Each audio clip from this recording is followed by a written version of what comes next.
Okay, good morning, everyone.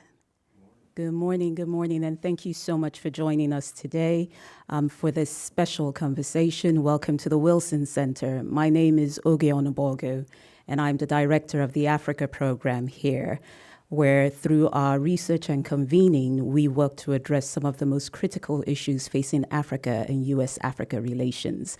And that is why today we're especially honored to host this conversation on African sovereign wealth funds, which is part of our broader discussions with Brown Capital Management. Brown Capital Management Africa Forum series. We're really delighted to have this conversation today and to have our speakers who will be joining us today, who I'll introduce later.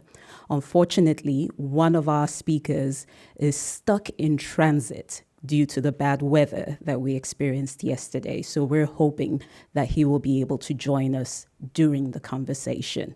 We're hoping he will be here during the conversation. And so with that, allow me to turn it over to the President and CEO of the Wilson Center, Ambassador Mark Green, to give some welcome remarks. Thank you so much.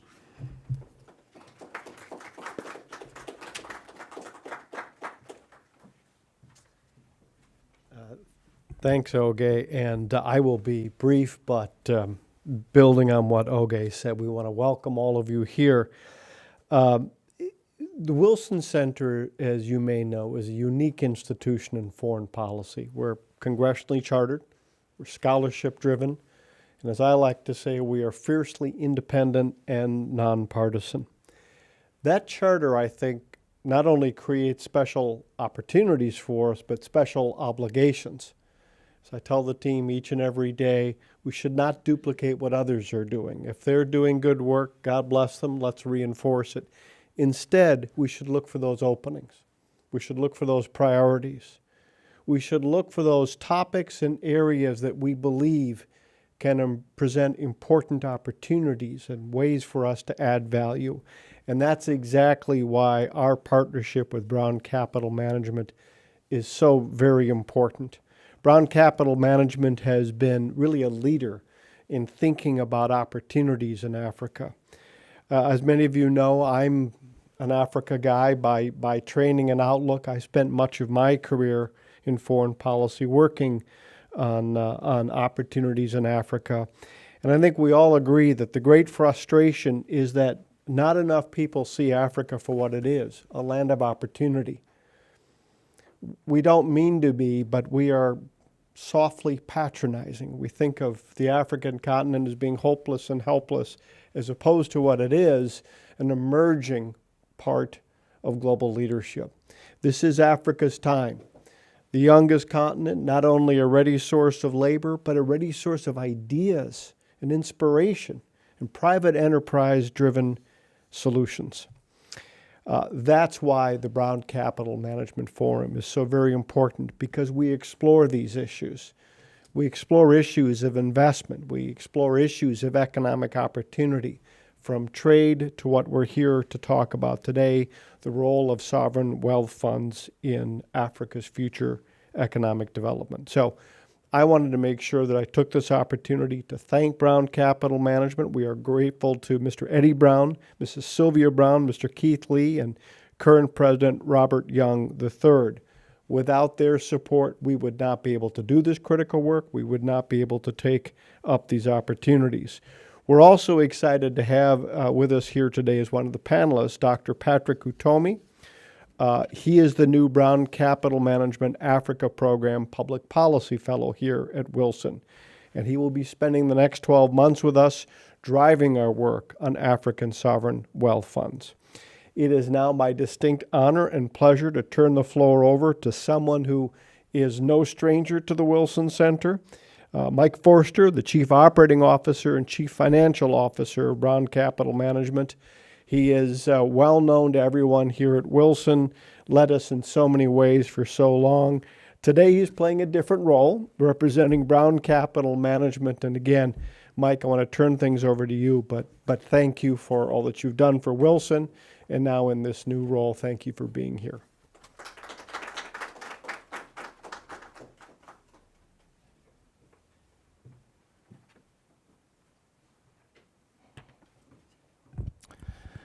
Thank you, Ambassador Green. On behalf of founder and executive chairman Eddie Brown, CEO Keith Lee, and the entire Brown Capital enterprise, I want to thank all who have joined us in person and online for today's event, Sovereign Wealth Funds and Infrastructure Development in Africa. As mentioned, this program is the relaunch of the Brown Capital Management Africa Forum. I also would like to thank the Wilson Center Africa Program for their support in organizing and hosting today's event. As Ambassador Green mentioned, the Brown Capital Management Africa Forum is a platform for substantive, policy-oriented dialogue on key trade, investment, and sustainable development issues in Africa. Brown Capital Management is proud to support and partner with the Wilson Center to shine the spotlight on Africa's development, the challenges as well as the opportunities, and the potential for stronger and mutually beneficial U.S.-Africa economic engagement. The Africa Forum has been committed to Africa's economic development and U.S.-Africa economic relations for the past 8 years. The forum has dedicated itself to unpacking the drivers of Africa's ongoing transformation. It has examined various factors like the role of the business sector in peace building, the implications of changing global trade architectures, and supply chain challenges, and the ways to maximize the participation of women in economic leadership. The forum has continued to be a crucial platform for experts to find actionable solutions to bolster sustainable development and build mutually beneficial trade and investment relations between Africa and the United States. By 2050, Africa's population will almost double with 2.5 billion people. Adequate infrastructure services are needed to keep up with the rapid growth in population. Investing in infrastructure projects in Africa, especially at the city level, will require significant social and financial investments and additional sources of financing to meet the funding gap. The Brown Capital Management Africa Forum understands that African sovereign wealth funds have the potential to contribute meaningfully towards financing infrastructure and fostering economic growth.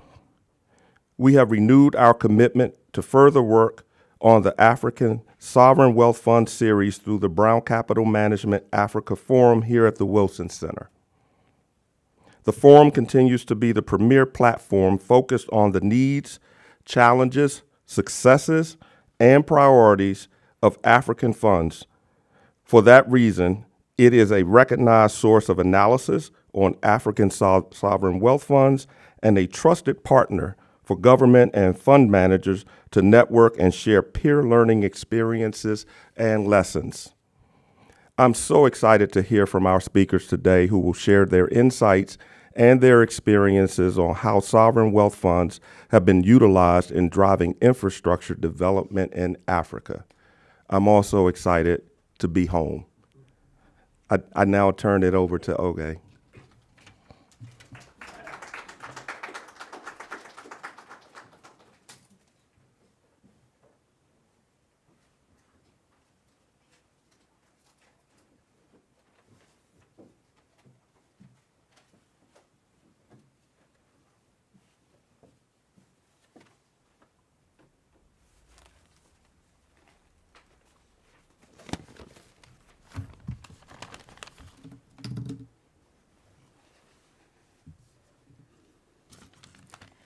Thank you so much, Keith. Really appreciate the support from Brown Capital Management. And I would like to introduce Dr. Patrick Utomi, who will be with us for the next 12 months as our Brown Capital Management Africa Program Public Policy Fellow, really driving our work on deepening our understanding on African sovereign wealth funds, especially on the tool and the role it can play at the subnational level across the continent.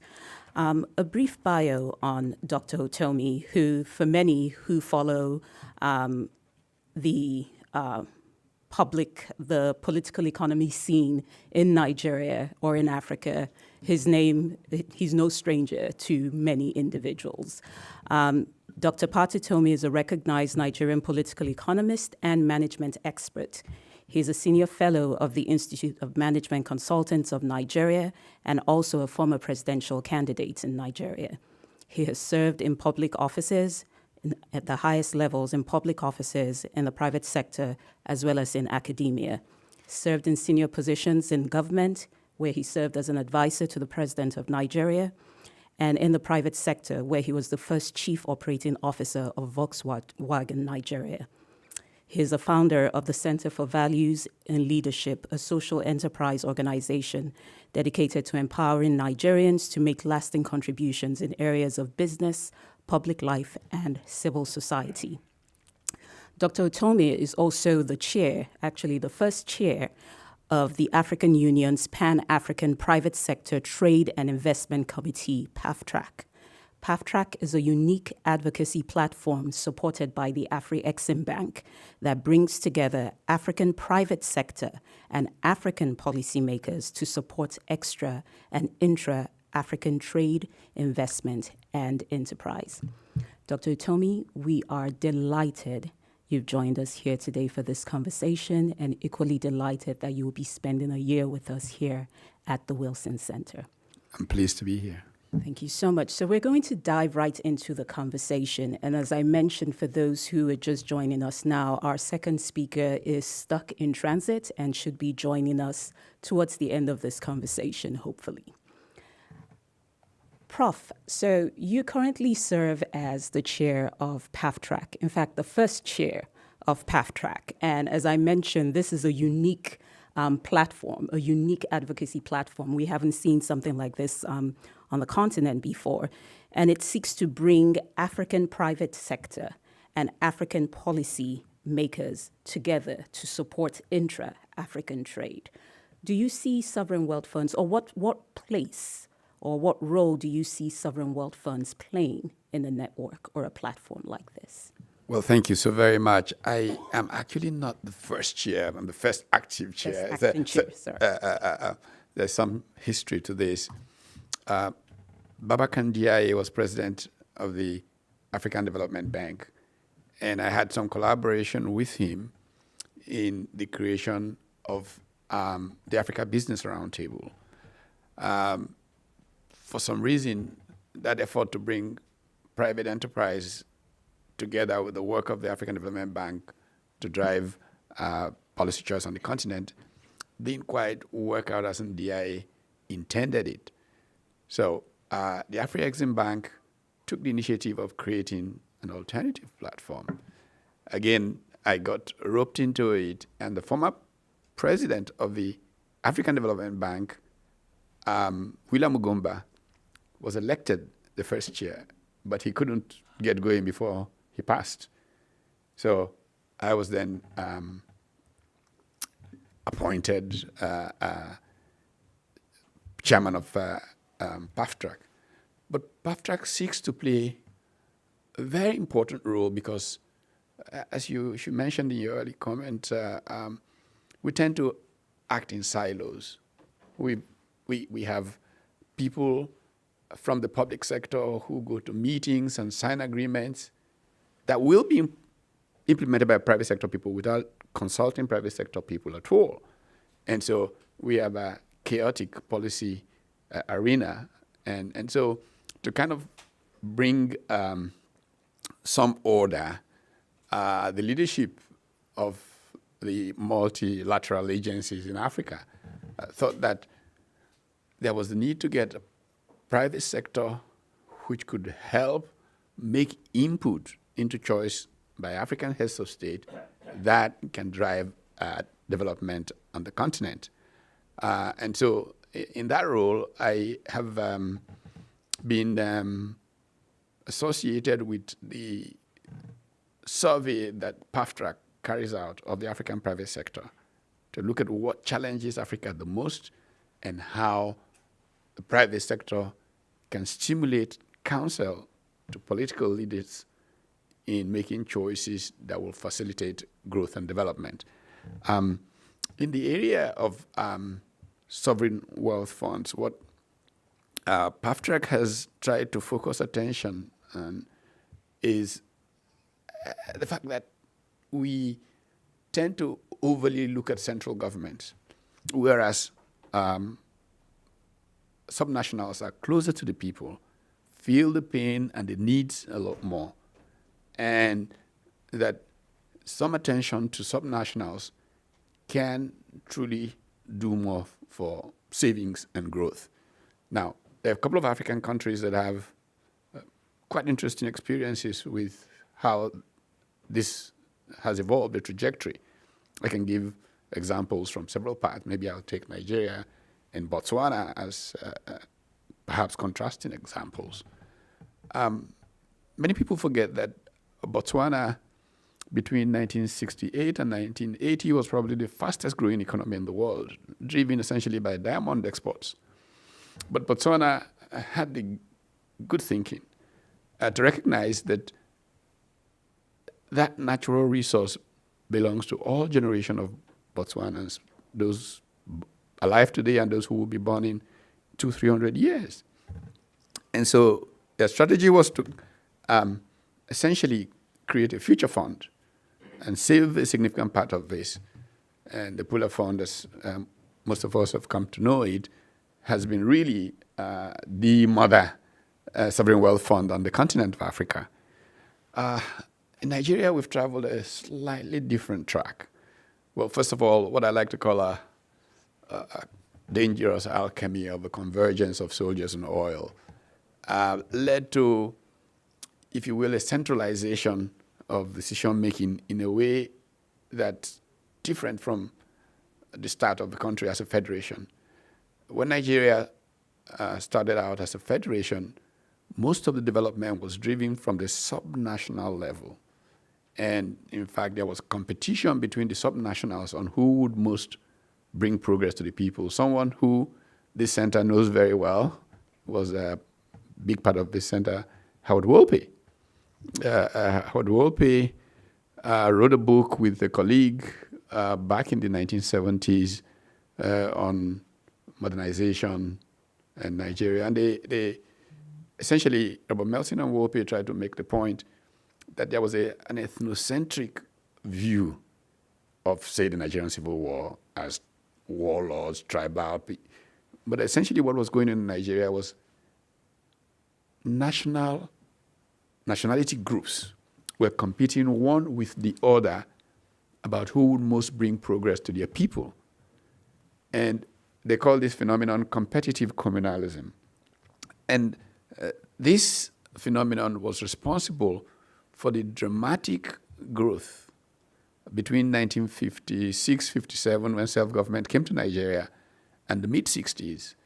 Now, when soldiers came in 66, a natural tendency from the nature of military led to a kind of centralizing of authority.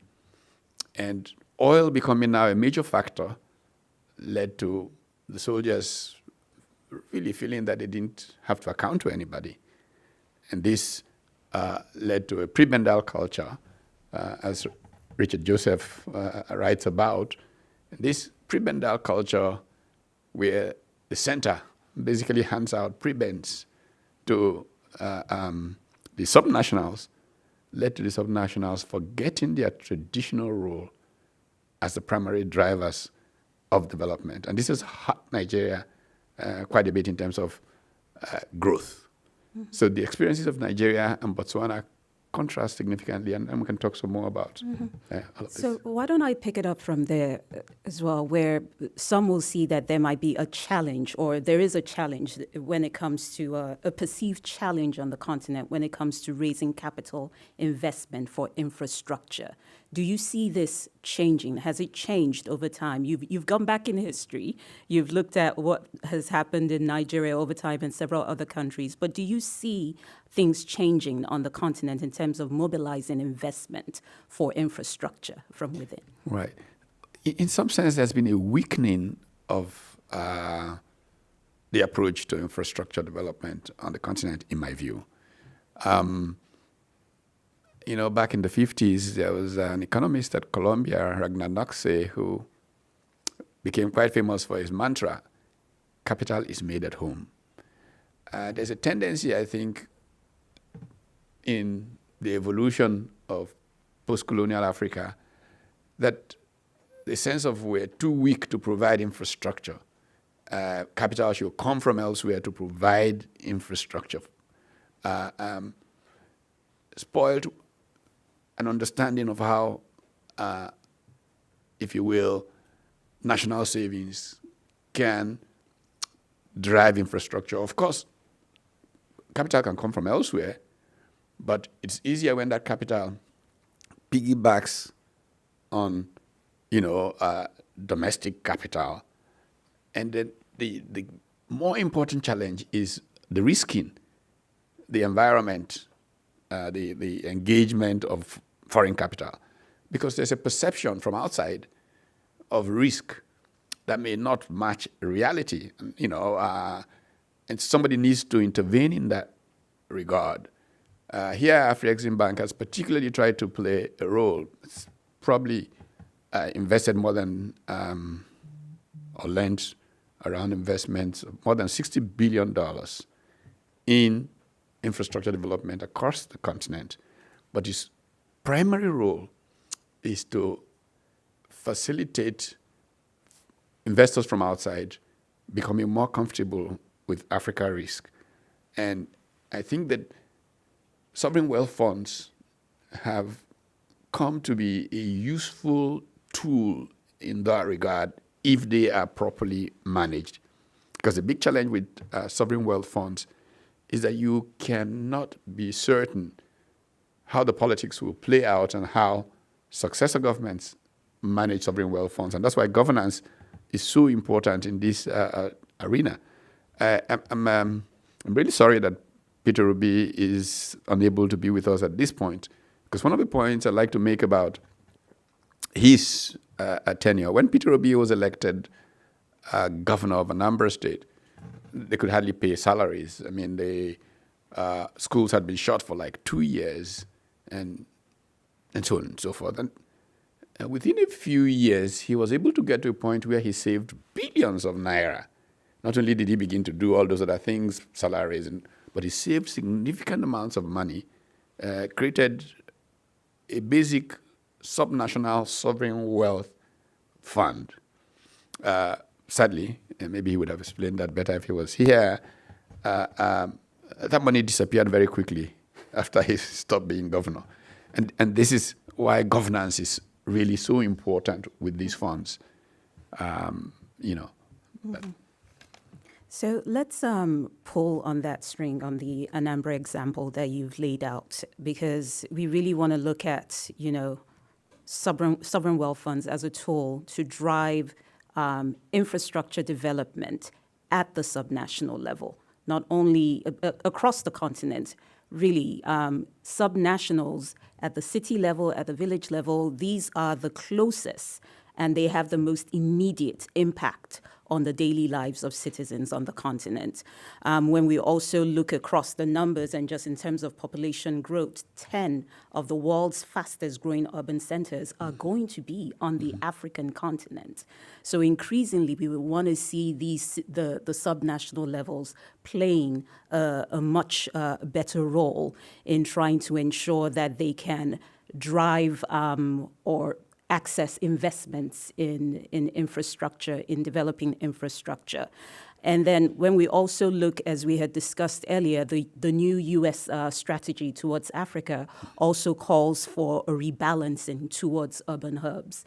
And as we saw last week with the visit of the Kenyan president, we also saw, sort of the signing of the agreement between the MCC and the Kenyan government to focus on Nairobi, an urban revitalization program in the city of Nairobi. I wonder if you could expand a little bit more on how subnationals could play this role, coming from the Anambra example, because this is not something typically that a lot of subnationals engage with. How can they effectively access this space now to think about sovereign wealth funds, be it funds for stabilizations or savings, or thinking about the future, or in this case, investment in infrastructure development? Yeah, I think this is really, really a very important watershed point that we are going through.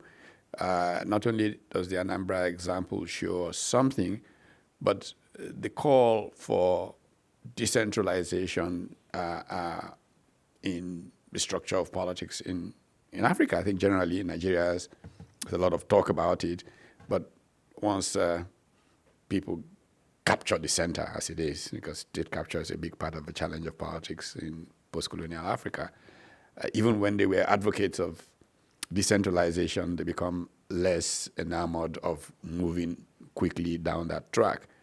But we see that in spite of that tendency, subnationals are becoming more sensitive. Just 2 weeks ago, the government of Nasarawa State in Nigeria held its investment summit. And one of the things that the governor talked about was that they were going to be saving a certain amount of money. Nasarawa State is interestingly a state that has come to a lot of, if you will, new sense of itself because so many mineral deposits have been discovered there. They just built, with some foreign partners, a lithium processing plant, because there's a huge lithium deposit in Nasarawa State. And other mineral deposits. Now, even crude oil has been found in very significant portions in Nasarawa State. And I actually had a conversation with the governor about a deliberate policy to try and save whatever is coming to Nasarawa. And I should tell you, by the way, I've taken advantage to invite him to come to the Woodrow Wilson Center in July for the conference that we are talking about, and he has said he will come. And so he can speak to how he's trying to get this done in Nasarawa State.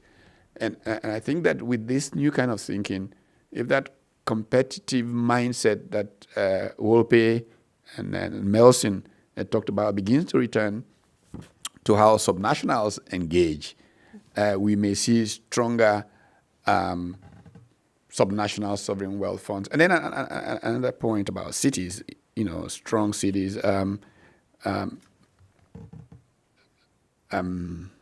Paul Collier is the Oxford economist who has run the Center for African Economies for decades. Paul Collier has begun to focus in the last couple of years on ocean-facing cities and the opportunities that are. And in 2017, he gave a talk in Lagos about this. The Lagos state governor was sitting there and really got animated and invited him back a few months afterwards to speak more to that. Of course, because there's a challenge of continuity, he had developed a big initiative around Collier's thoughts on that, Lagos as an ocean-facing city.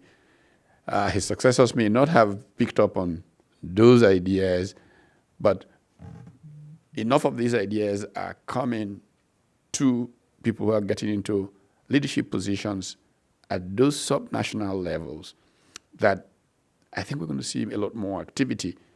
Now, if they have help, and this is where Afri-Exim Bank is trying to create a base for providing this help. They have, for example, walked a track that,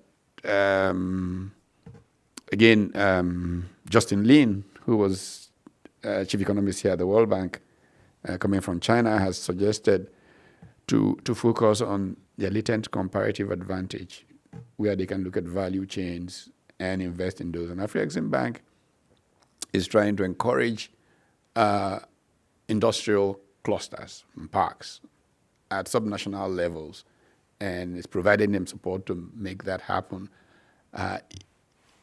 In all of this, infrastructure is critical. And even more importantly, if Africa's play in international trade is to grow, at the moment, barely 3% of international trade, and this is where real growth takes place, trade. If those policies can provide opportunity for aggregating across boundaries, it means that a significant investment in infrastructure to make that aggregating across boundaries possible, that can lead to significant growth in Africa's play in international trade. Mm-hmm. And this is where we must focus policy and ensure that the private sector works closely with the public sector. In fact, I have a running mantra that we need a tripartite approach to development.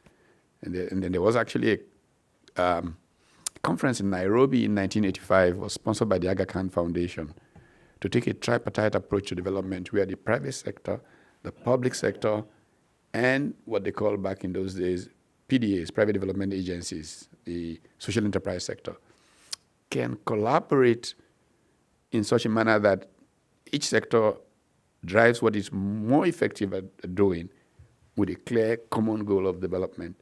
And I think that this kind of philosophy will help where we should be traveling to.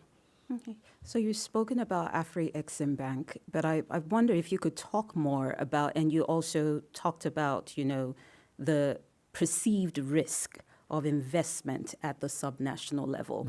Wonder if you could talk more about this perceived risk and real risk in investment in infrastructure development at the subnational level in Africa, and if sovereign wealth funds could be seen as a tool that can help in de-risking private investment in infrastructure development, and not only investment that might be driven from the continent, but thinking about the US and other international actors, how sovereign wealth funds could possibly be seen as a tool to help de-risk private investment in infrastructure development. One of the big challenges on the continent is accountability.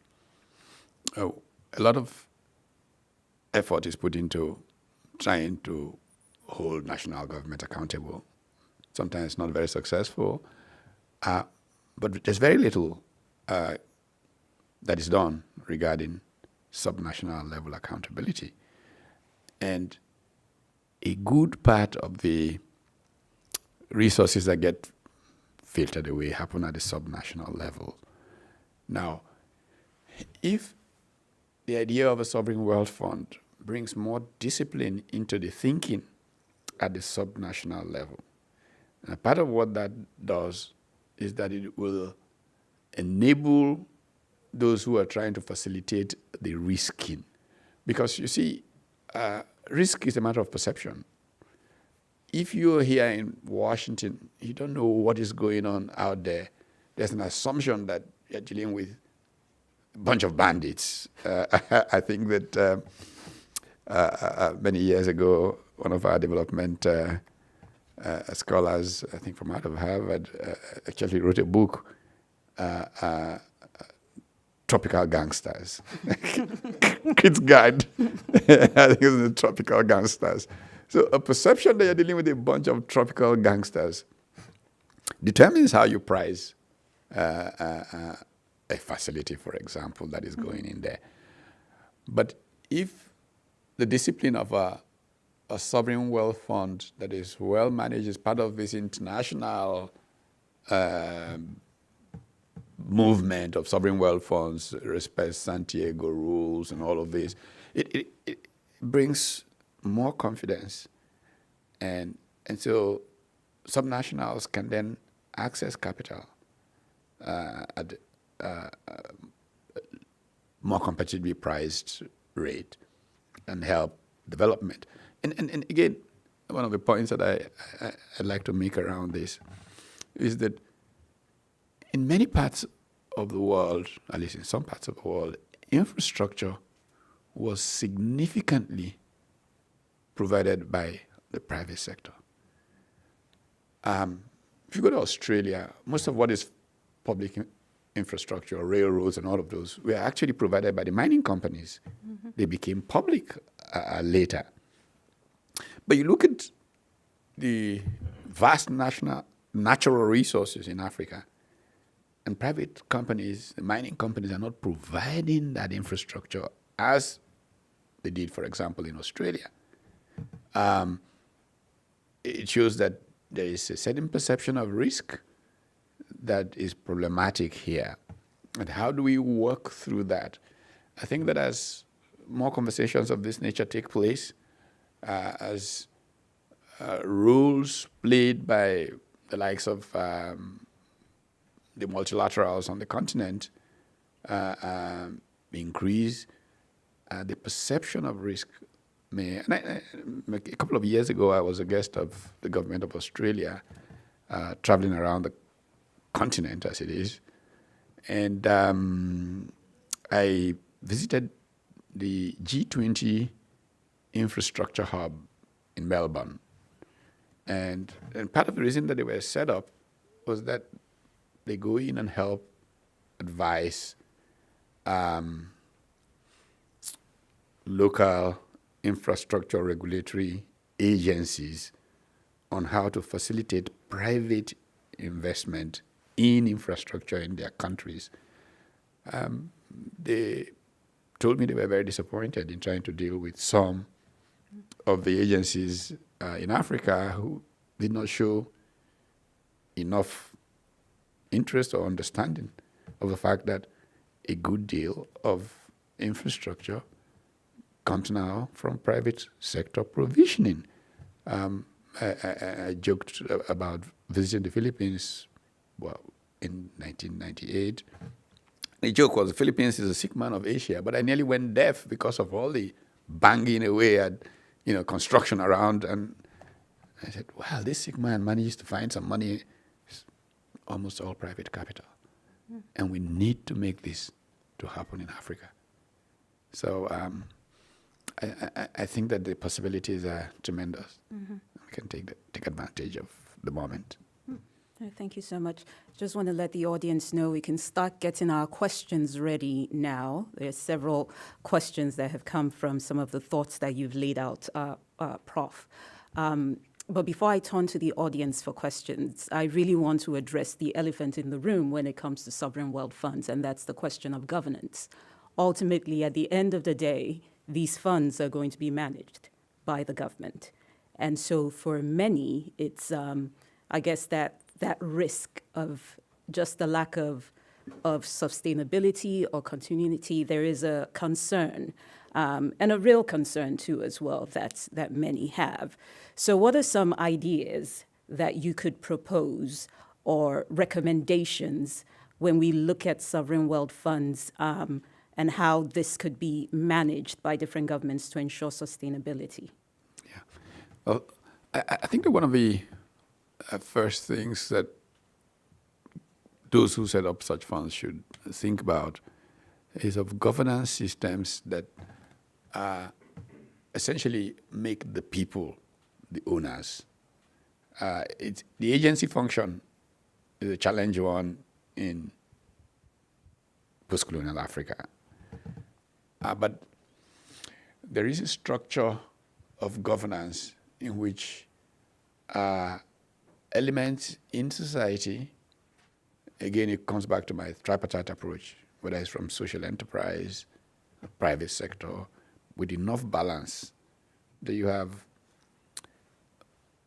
checks, balances in how the governance takes place, but very importantly, that the very philosophy of the Sovereign Wealth Fund is anchored on some clear philosophy of the future, of where we can go with sustainable development performance. I give an example. About 24, 25 years ago, talking about East Asia, as Southeast Asia, the Philippines. I was visiting the Philippines, and I was at the University of Asia and the Pacific, as it's now known. And I found that they had a monthly business dinner with leaders of business, which they bring private sector, public sector people together. And I thought it was a good idea. So I borrowed from that idea, I stole it, as they say, and started at the Lagos Business School a monthly breakfast briefing session. I think that this bears mentioning. One U.S. ambassador arrived in Nigeria back in the 90s or early 2000s. And I run into him somewhere and he says, "Oh, your Patu told me you were in my handover notes." And I thought, oh my God, I'm in trouble now. I'm in the handover notes of ambassadors? He says, yes, my predecessor left a note that the breakfast briefing session in the Lagos Business School is a must attend. It is the only event in Nigeria that starts on time and ends on time. So, anyhow, the briefing breakfast session that I took away from the Philippines, of course, changed its tune, was designed to provide part of that.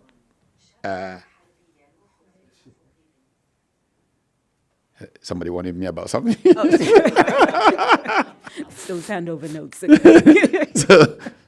So this meeting was designed to provide a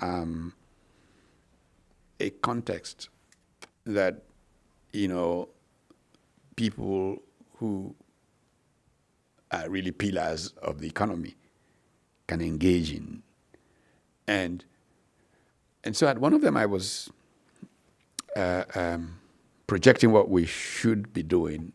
I normally made a 5-minute comment. So the program was 1 hour, split 1 hour every first Tuesday of the month. And in that projection, and that day the guest was the IMF country director. And I said, Nigeria should not take in more than $30 a barrel revenue from crude oil into its distributable pool fund, the FAC account, as we call it in Nigeria.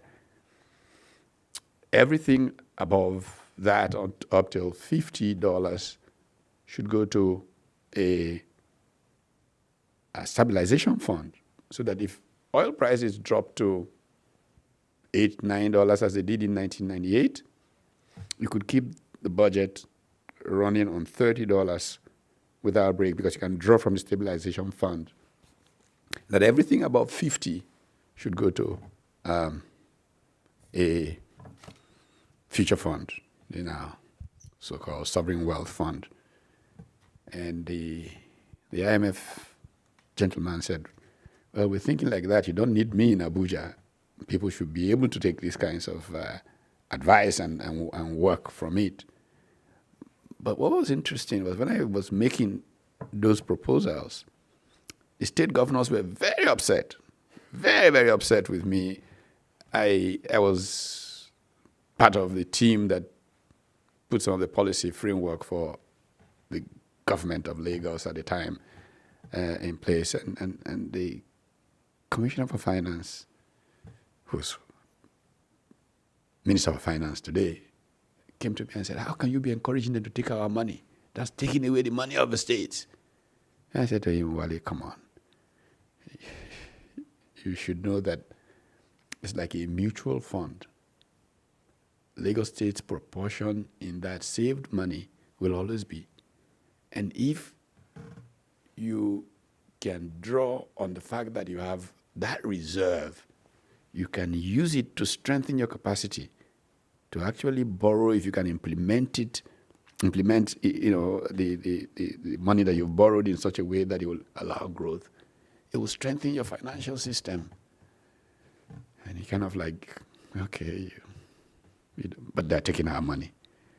Now, had President Obasanjo not responded to those pressures and created the so-called excess crude account, Nigeria would have run into a lot of trouble in 2008 when the global financial crisis hit. that excess crude account was significant buffer for Nigeria. Now, if we can take philosophy like that and institutionalize it in the thinking around the creation of sovereign wealth funds and in defining of people who play governance roles, perhaps that philosophy can drive some stability in the system and help sovereign wealth funds to be a major anchor for discipline in executing development growth strategies. Thank you so much, Prof. You've taken us down the history lane and brought up examples to address some of the questions and thoughts that we have around sovereign wealth funds and their utility at the subnational level. I want to turn it over to the audience now, see if we have any questions from the audience. Questions or comments. If you have a question, my colleagues are on the sides with microphones. Identify yourself and your affiliation and then ask your question. And please, I ask that you keep it to a question, brief question. Thank you very much. There's one question at the back over there. Can you hold on? Let's take the gentleman at the back first. Thank you. Good morning. My name is Emeka Ukemjika, and I'm with NOR TV. Prof. Tomi, can you kindly speak to ability of sovereign wealth funds to exit out of investments in Africa as it relates to liquidity issues when that happens? Thank you very much. We'll take that question first. While you're taking your notes, then let's take the second question as well.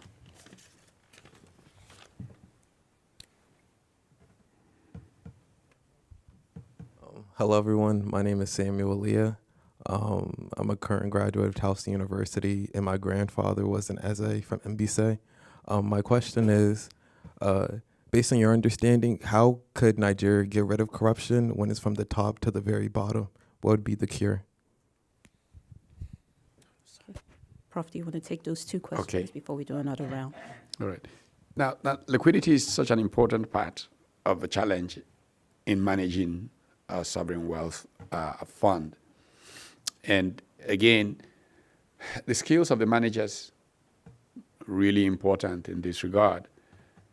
When managers are not skilled enough, they can run into liquidity problems. And this is why meetings such as Brown Capital have created will help in peer strengthening one another in the necessary skills for managing sovereign wealth funds.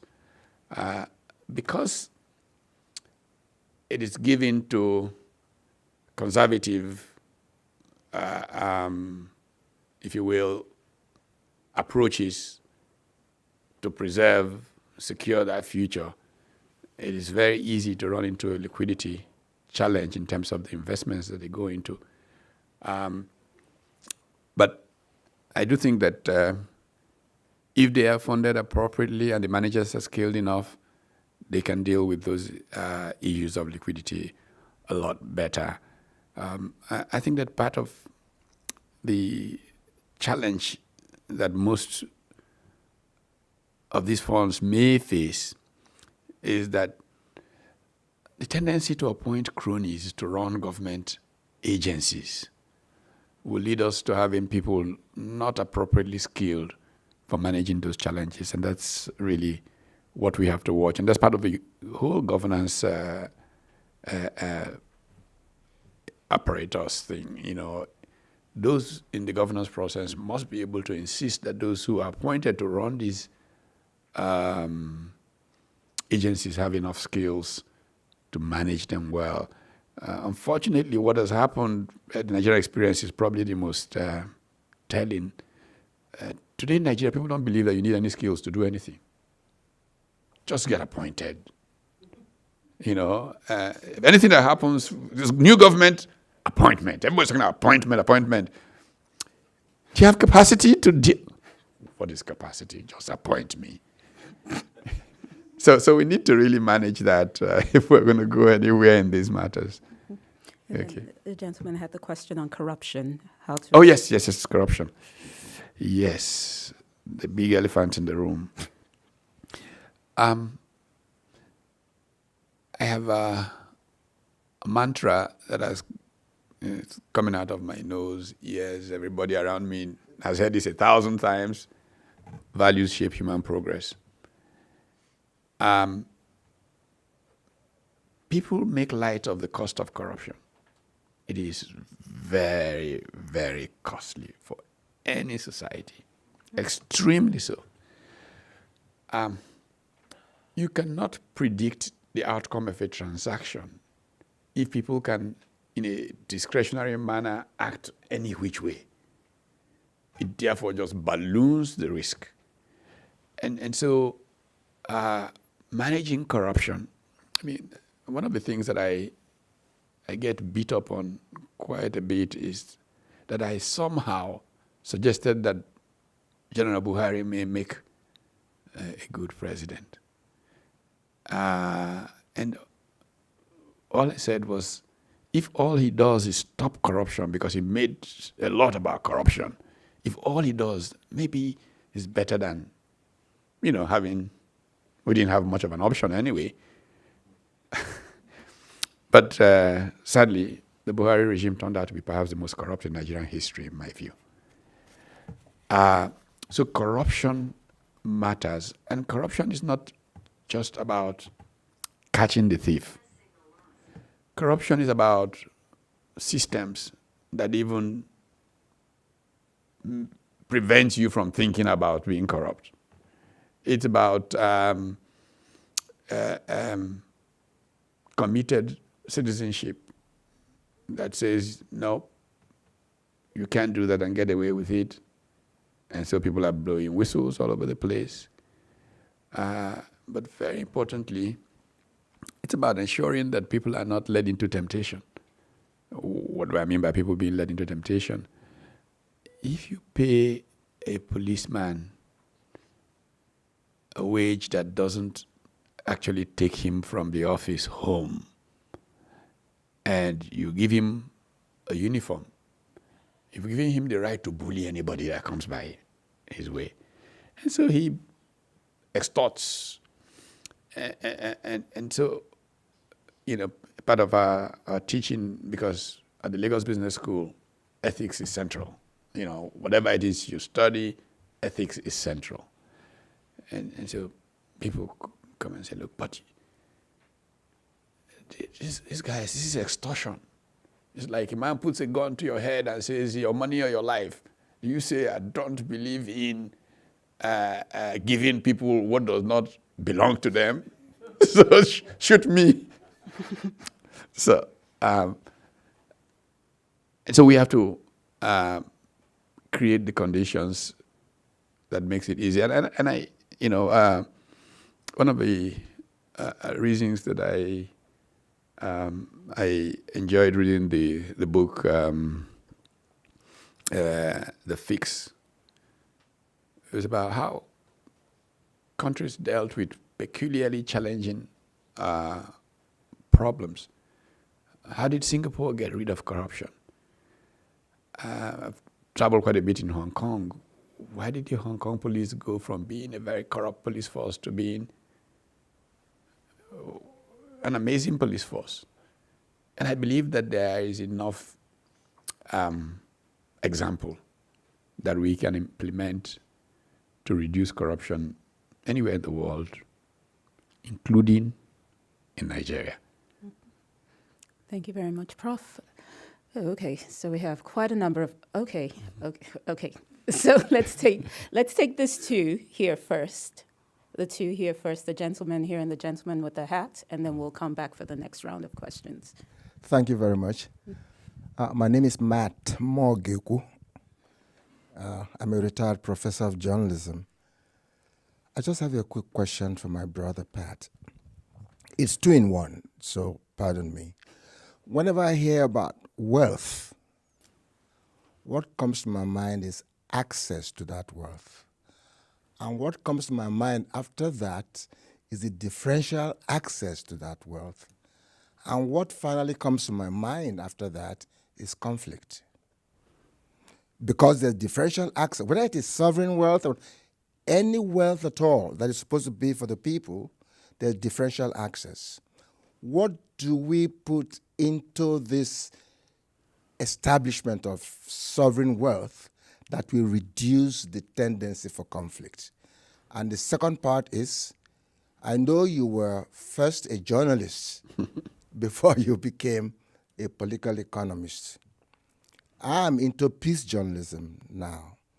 What do we do as journalists where we have conflict from these areas to try to mediate and bring about peace in that conflict area? Thank you, sir. Thank you so much, Prof. Those are two questions in one. Do you want to go ahead and take those two first before we go to the next round? Well, thank you. One of the things that fascinate me, Matt and I were colleagues in grad school at Indiana back in the late 1970s. One of the things that fascinate me about the American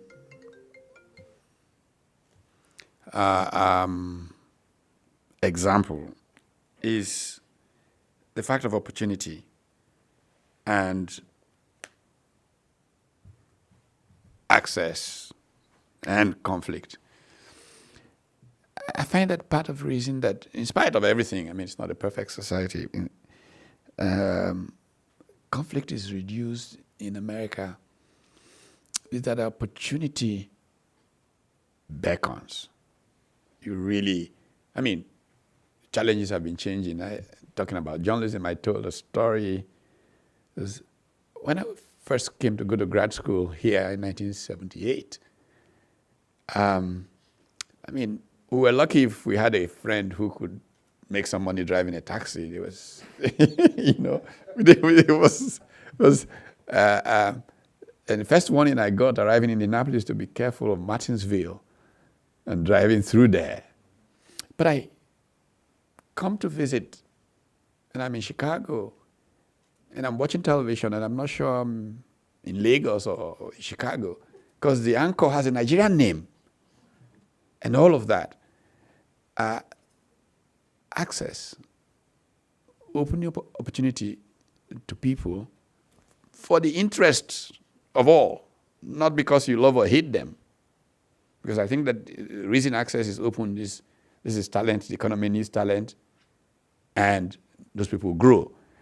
And this is what has changed in the 40-something odd years since we were in grad school here in the United States. So this, I believe, tends to reduce conflict when people can hope, aspire, and actually achieve what they aspire to. I think that for sovereign wealth funds, the challenge is really in how people perceive that it helps open opportunity for all. And again, trip a little bit on this. A couple of years, two Columbia University economists, Abin Subramanian and Salai Martin, wrote an IMF working paper, I think it was about 2003, that basically Nigeria would be better off if we didn't have a government. You know, that if you just collected the revenues coming from oil and sent out checks to everybody, the welfare outcome would be greater than what government did with those resources. That created a distributable, well, an approach to distributing revenues from mineral resources. So it's actually done here in the United States. Alaska, certain month in the year, everybody gets a check from the government. Alberta in Canada, and you know, so on and so forth. So I I invited a gentleman who had a variant of that thought. He was then working out of Kennedy School, I think, at Harvard, but later came to Columbia, and now he's an editor in London's Norwegian, Martin Sambu. I invited Martin to Lagos and put him on television. By the way, one of the many things I do is run a television. I host a television show in Nigeria, which, again, I borrow a lot. I borrowed from here, Capital Gang, and converted it to a show in Nigeria called Patito's Gang. So I brought Martin to Lagos and put him on Patito's Gang. And Martin's argument was that, Nigerians don't worry about how their oil money is spent because they don't know it's their money. That what should be done in Nigeria is that should essentially send out a small amount of money, maybe $10 to every citizen, and say, this is your share of oil revenues. We've taxed you already at 92%. So this is what is left after the tax. And that people will go, so this is our money they're spending. And that the effect will be completely different. So I think that the conflict that comes from perception of ownership. If they don't know that is their money, what will they? So anyway, journalists and peace. Actually been beating up on Nigerian journalists recently. Was in Nigeria 2 weeks ago, and I recorded a show in which I basically worried about the fact that we've lost what used to be called development journalism. Not just peace, development journalism. Part of the effect of corruption, state capture, and all of that is that the media seems to be available to be bought. And so journalism is not playing that role that we idealized that it should play. In that episode, I reminded people that as a 21-year-old youth copper, I actually forced the cabinet reshuffle in Nigeria from my writing, the so-called Radio Kaduna controversy and Obasanjo. But young reporters don't even think they have that kind of responsibility anymore. Everybody's in celebrity journalism. You, the reporter as a celebrity, column writing and all of that. So, peace journalism, please come back home and teach us a few things about that. Thank you so much, Prof. Okay, there were 4 more questions in the room, so let's take the gentleman in front with the hat. Thank you very much. Can I ask, I forgot to make this announcement at the top of the hour, but please silence your phones if you haven't done so already, because we've had a couple of phones go off. Okay, thank you. My name is Emmanuel Emenyono. I came in this morning from Connecticut. Oftentimes, the idea of sovereign wealth fund to finance infrastructure in Africa is being noised about. But if you look at the African Sovereign Fund, from the Pula Fund, the Botswana Fund, to the Libya and the Nigerian Sovereign Investment Fund, altogether, if you add them all up, they are not up to like $20 billion or anything like that. So my question then is, how can African governments interest the wealthier sovereign funds like the Norwegian and the Kuwait and so on to invest in infrastructure in Africa? What are kind of some of the impediments in attracting those funds? Finally, I learned from the then Assistant Secretary of Commerce Department in charge of Europe, Africa, and the Middle East, towards the twilight of the Obama administration, that they were setting up about $2 trillion of fund to fast-track infrastructure development in Africa. Do you know whether there are any other regions of the world that has that kind of initiative? And if at all anything came of the Obama-era initiative? Thank you very much. Thank you, sir. While you're thinking on that, we can take this question in front. Niat, let's take a question from the gentleman in front over here.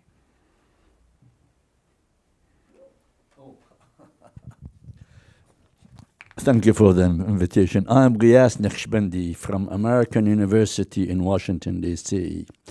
We have been hosting Sovereign Wealth Fund for the last 10 years, and we do that every year. We just published a handbook about Sovereign Wealth Fund.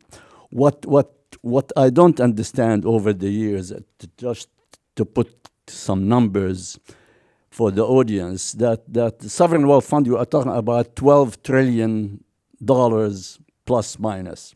We have 150 sovereign wealth funds.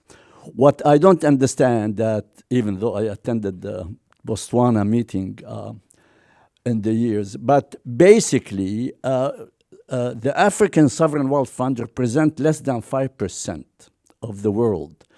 So keeping in mind that the old story that you have to have a natural resources in order to have sovereign wealth fund is gone out of the window years ago. And the best example that I can give you is the question of the state of Djibouti. They have their own sovereign wealth fund. So my question to you, what forces that will encourage the formation of sovereign wealth funds in Africa, which is rich in human resources, natural resources, talent, and what have you? This is really puzzling me over the last 40 years. I worked for the oldest sovereign wealth fund in the world, Kuwait Investment Authority. Don't ask me when, because I will not answer that question. Thank you very much, sir. Okay, thank you. I think that the first question on the size of African sovereign wealth funds being so small and what can be done to get the bigger funds to support infrastructure development in Africa. I think Professor Mayonu was referring to Mathmuri and the work that was done here in Washington around that. We're trying to catch up on where things are in that. I mean, also during the Obama era, there was the Lighting Up Africa initiative. Somehow, politics has its shifting appetite, and that tends to affect and influence what gets done.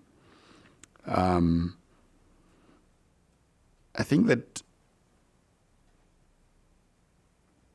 the United States can provide significant leadership, and I hear that some things are popping up in some areas in conversation in policy arena at this time, but I have not seen a strong drive building up on what the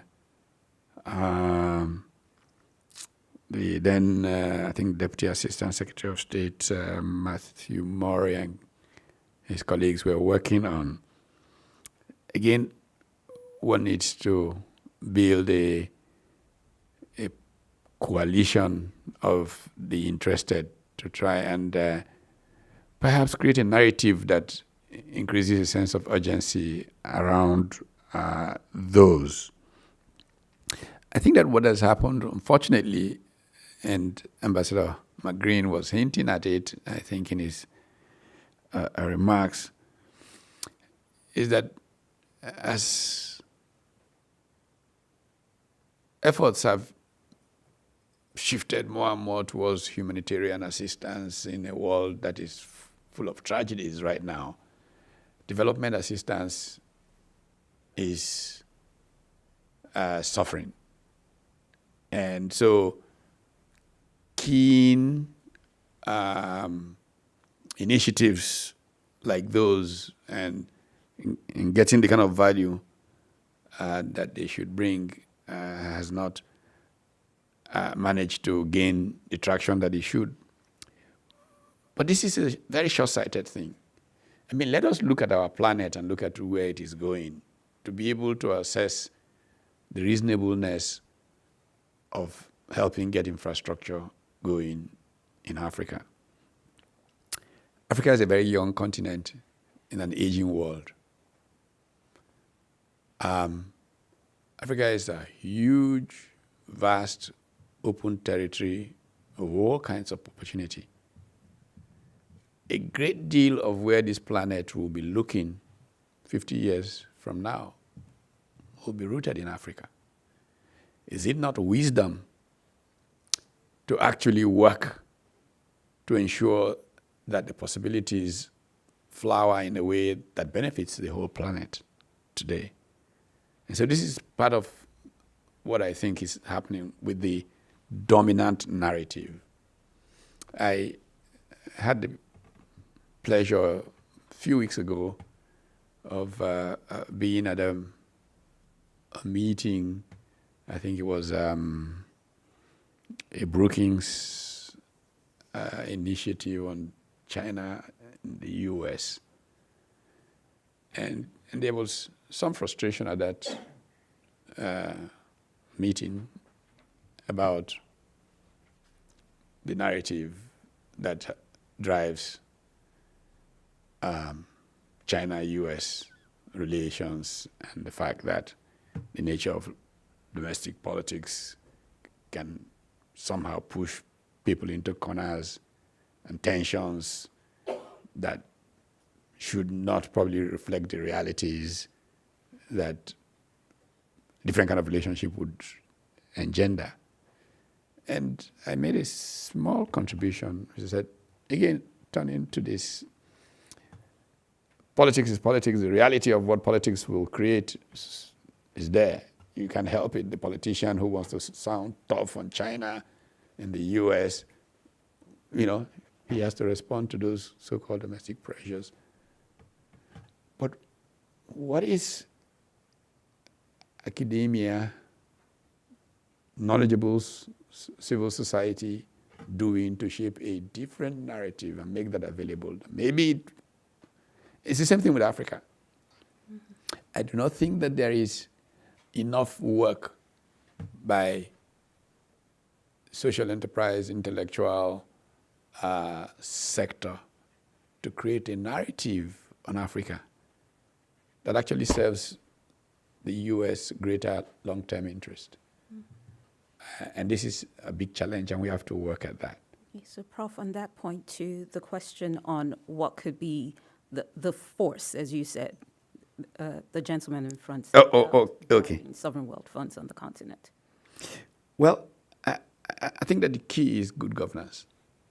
You've got to have political leaders who understand that sovereign wealth funds can be an important tool of management.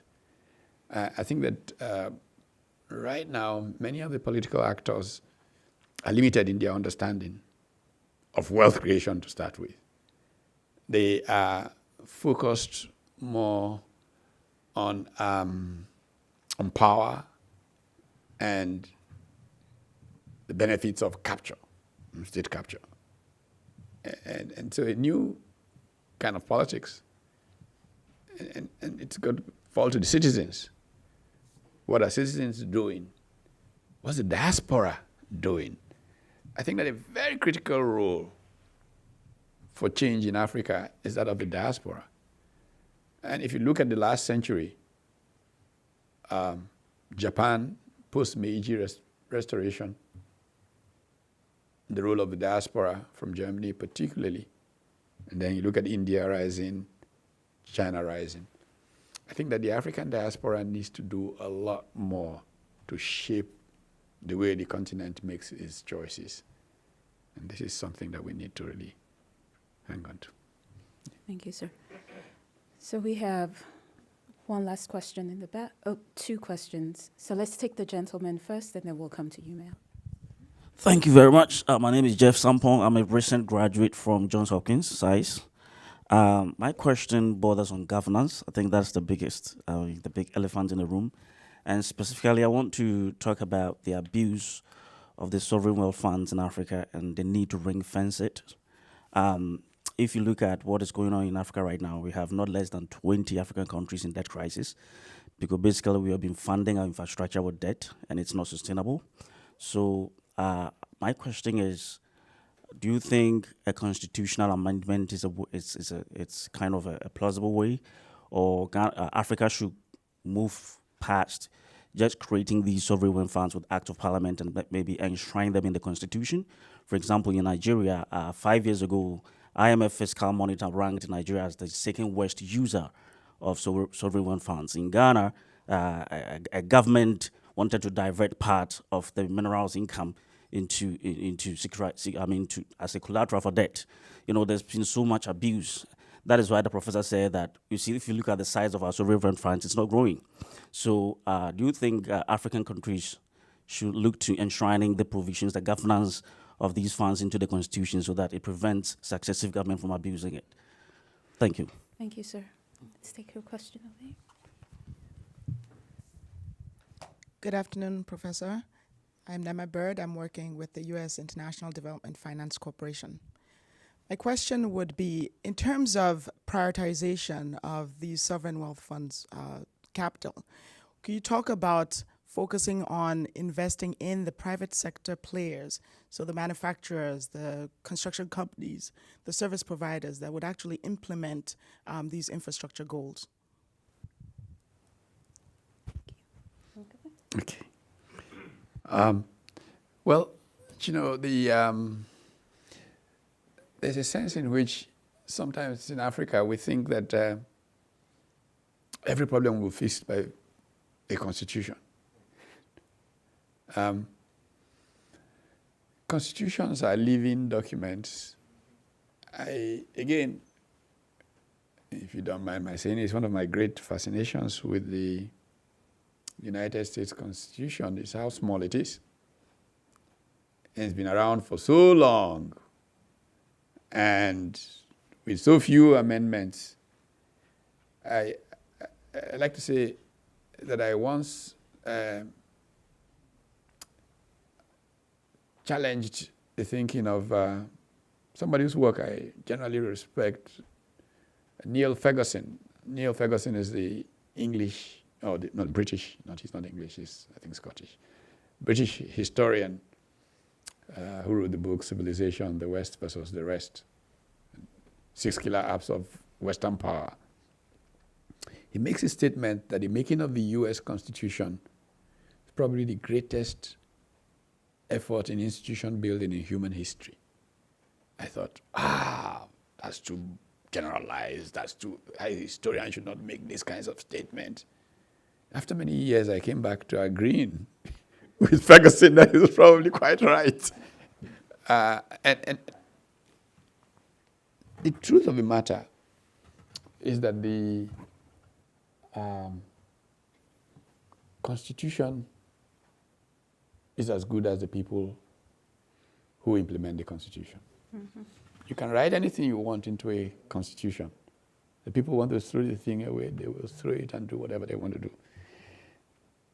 There are countries that have so-called unwritten constitutions, set of conventions shape the way that they act, and they tend to act appropriately. So I think that what matters is trying to build a culture that supports a certain way of thinking and acting. And if the people who own the culture, they will hold people who go into public life accountable for how that culture is lived. And so I think that sovereign wealth funds will thrive from how well we educate people about the values that they bring and how those people ultimately hold governments accountable. On the question about investing in the private sector, I do believe that that is very important. The private sector is so important. One of the big excuses that African politicians give is that the private sector is too weak to really determine anything. That is why government must step in. Now, I'm not one of those laissez-faire guys that say government has no place, they just do everything in private sector. No, there is a place for government. In fact, I remember during the conversations on structural adjustment programs when they were starting in the mid-'80s, there was a group of researchers from Columbia, Princeton, and somewhere else who tried to bring together African academics and African policymakers. I think they got a finance minister and one academic or so from each country. And we all converged in Nairobi. Kalu Edika Kalu came as finance minister from Nigeria. And the one thing that everybody agreed to was that structural adjustment may mean smaller government, but it will mean stronger government. Because there is such an important role in certain areas for government. However, not having a strong private sector and investing in them is a major weakness. And therefore, every effort to build up the private sector, to be a private sector. I mean, I'm very, years ago, I actually wrote a book titled Business Angel as a Missionary. And the point of that book was to talk about the role in creating startups and all of that. And somehow, one of the things that I suggested is that there are many people who say they're private sector in Africa, but they're just people who eat off the hands of government. And they're not really private sector actors. They just rent champions who are connected up to people in power. I'm not probably the biggest high life music fan, but I came to admire very much a remark by a Ghanaian high life music performer called Ben Bracco. I mean, he had enough wisdom to say that any country where the politicians are richer than the businessmen, it's a country that's about to collapse.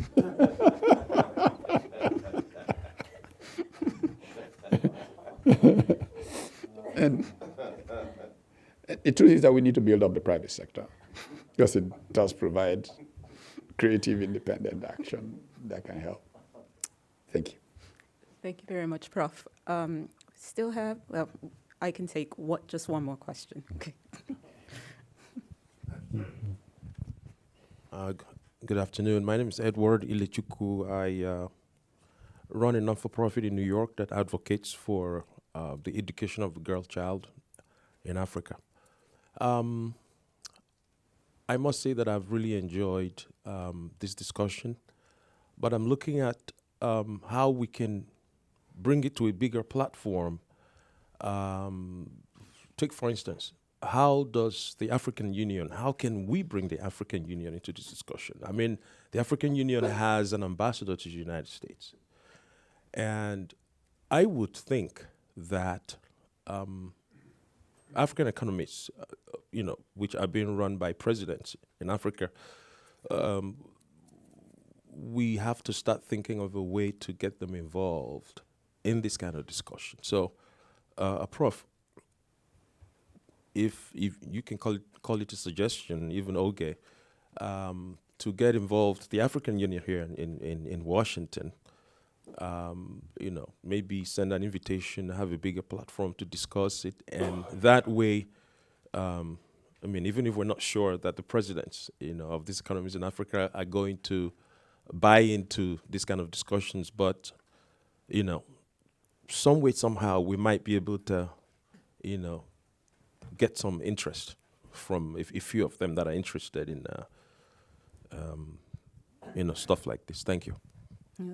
If I could just chime in there, just thank you so much for that comment. Actually, with the Brown Capital Management Africa Forum, we work very closely with the African Diplomatic Corps here in DC. So the ambassadors and representatives from the different embassies actually engage in our conversations. And the AU ambassador is probably tuning in online for this discussion, but she's also aware that these conversations are happening. So we maintain a very, very close relationship with the African Diplomatic Corps. They're actually one of our biggest supporters on these conversations. Okay. Without stealing Oge's thunder, I think one of the marching orders I have from her is to work on this conference. And I have secured the participation of 2 former African heads of state. We won't talk about Won't that. talk about that. We won't let that out. Oh, okay.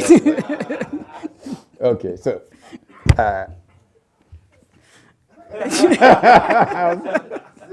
But, Thank you. But part of the work that PAFTRAC does is essentially around that. And so we have a path to the Summit of Heads of States through the office of the Commissioner for Trade and Investment, Ambassador Machunga. And I'm actually supposed to go to the AU Summit in Accra in July to make a presentation, for PAFTRAC as part of that whole. But yeah, I think that it's important to engage more with them, and I hope that will make a difference. Sir, we are now at time. I apologize. I cannot take any more questions, but I'm sure that we might have a few minutes afterwards, maybe to chit-chat in the hallway, but I apologize. I can't take any more questions. So, Prophet Tomi, I want to thank you so much for your participation in this conversation, and I am delighted that we will have you here at the Wilson Center with us for the next 12 months as we dive into this conversation on sovereign wealth funds and bring back some of the actors that engaged with us a few years ago on this conversation. I think there is so much that you've given us to think about as we move forward, and really thinking about how this plays out at the subnational level. Because as you pointed out in your comments, some of the greatest foreign policy challenges that we will face in the future moving forward will really play out at the subnational level, at the city level, how a government's equipped to really handle this effectively. So please, everyone, join me in thanking Prof for this.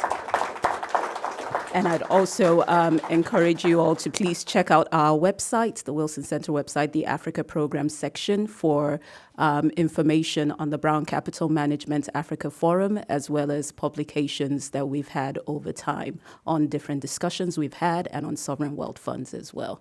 Thank you so much, and please enjoy the rest of your day.